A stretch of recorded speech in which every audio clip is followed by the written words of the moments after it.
Does God exist? کیا خدا موجود ہے؟ یہ ایک ایسا سوال ہے، جب اس سوال کو لے کر انسانوں کے نظریات اور مزاج کو دیکھتے ہیں تو اس دنیا میں الگ الگ نظریات اور مزاج کے لوگ پائے جاتے ہیں۔ اس دنیا کی بڑی آبادی میں سے ایک آبادی خدا کے ہونے کا اقرار کرتی ہے۔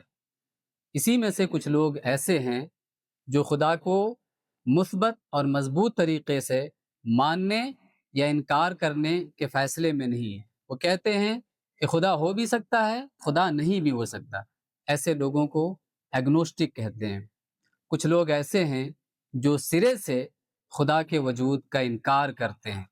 ایسے لوگوں کو ایتھیسٹ کہا جاتا ہے۔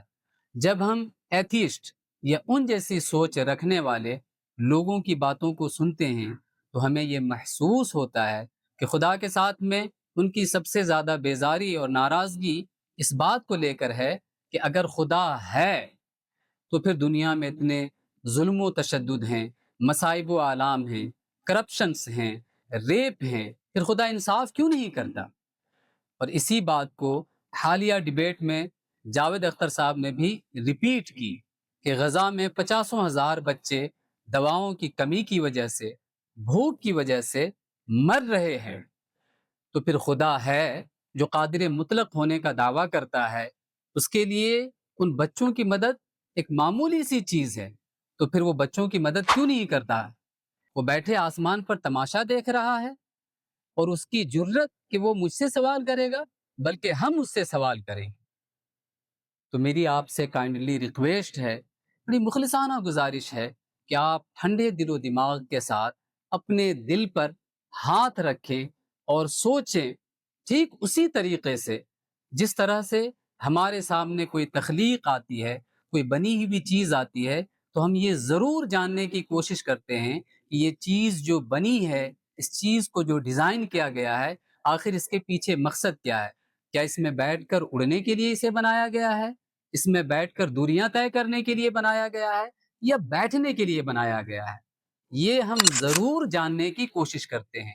ٹھیک اسی طریقے سے ہمیں یہ بھی جاننے کی کوشش کرنی چاہیے کہ اوپر والے نے ہمیں کس اصول پر وجود بخشا ہے، اوپر والے نے ہمیں کیوں بنایا ہے۔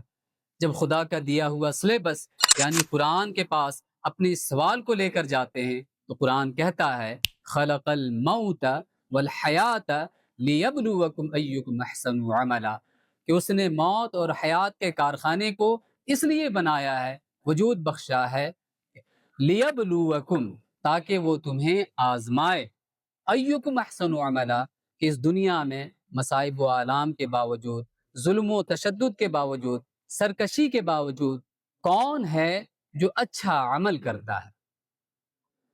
خدا کا کلام اور پیغمبران نظام نے ہمیں یہی بتایا ہے کہ یہ دنیا آزمائش کے لیے ہے، یہ دنیا امتحان کے لیے ہے، ہر کسی کو یہاں امتحان سے گزرنا پڑے گا۔ اللہ دوسری جگہ ارشاد فرماتا ہے وَلَنَبْلُوَنَّكُمْ، اور ہم تمہیں ضرور آزمائیں گے، حَتَّى نَعْلَمَ الْمُجَاهِدِينَ مِنْكُمْ، یہاں تک کہ ہم دیکھیں گے، ہم جانیں گے کہ اس دنیا میں ظلم کے باوجود، سرکشی کے باوجود، بغاوت کے باوجود، مصائب و آلام کے باوجود کون ہے جو حق پر ڈٹا رہتا ہے، جو حق پر چلتا ہے، جو عدل و انصاف پر قائم رہتا ہے، اور اگر اس کے سامنے مجبوری ہے، وہ مجبور ہے، تو وہ صابرین، ہم دیکھیں گے کہ وہ صبر کرتا ہے یا نہیں کرتا۔ تو یہ کلیئر ہے کہ دنیا آزمائش کی جگہ ہے، دنیا ایگزام کا سینٹر ہے، ایگزامینیشن ہال ہے، اور جب امتحان ہے، جب آزمائش ہے، تو انسان کا با اختیار ہونا بھی ضروری ہے۔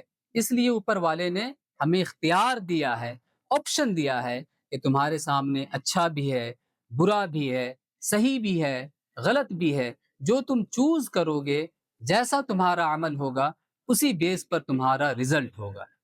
اور یہ بھی حقیقت ہے کہ جب کسی کو اختیار دیا جاتا ہے اور جب اس کے اندر طاقت ہوتی ہے، قدرت ہوتی ہے، پاور ہوتا ہے، تو اس اختیار کا غلط استعمال بھی ہوتا ہے۔ آج آپ دنیا میں نظر دوڑا کر کے دیکھیں تو طاقتور کمزوروں کو دبا رہا ہے، ستا رہا ہے، تکلیف دے رہا ہے، ظلم و تشدد کر رہا ہے، اللہ تعالیٰ نے یہ کلیئر کر دیا ہے کہ دنیا میں ہم تم کو صبر سے بھی آزمائیں گے اور شکر سے بھی آزمائیں گے۔ تو یہ کلیئر ہے کہ دنیا آزمائش کے اصول پر وجود بخشی گئی ہے۔ اگرچہ خدا یہ دعویٰ کیا ہوتا، خدا کا یہ فرمان ہوتا کہ ہم نے تمہیں دنیا میں عدل و انصاف کے لیے بھیجا ہے، اگر تم انصاف نہیں کرو گے تو میں انصاف کروں گا، تو پھر ایتھیسٹ کا یا خدا کے نہ ماننے والوں کا اعتراض بالکل صحیح ہوتا، بلکہ ہم خود خدا سے اعتراض کرتے اور پوچھتے کہ بار الہ تو نے اگر عدل و انصاف کے اصول پر دنیا بنائی، اگر ہم نے عدل و انصاف قائم نہیں کیا تو تو نے سزا کیوں نہیں دی؟ آپ کو معلوم ہے کہ دنیا میں اللہ تعالیٰ یہ قدرت رکھتا ہے کہ لوگوں کو سزا دے دے، لیکن ہر چیز میں اگر سزا دے دے تو پھر یہ دنیا آزمائش کے لیے نہیں رہ جاتی، دنیا امتحان کے لیے نہیں رہ جاتا۔ تو امتحان کے نظریے سے، ایگزام کے نظریے سے، ایگزام کے زاویے سے اگر ہم اس دنیا کو دیکھیں تو آپ کو معلوم چلے گا کہ امتحان اور آزمائش کے لیے اس سے پرفیکٹ دنیا بن ہی نہیں سکتی۔ اللہ فرماتا ہے اس عارضی دنیا میں جو تمہیں بھیجا گیا ہے وہ آزمائش کے لیے بھیجا گیا ہے، وہ امتحان کے لیے بھیجا گیا ہے۔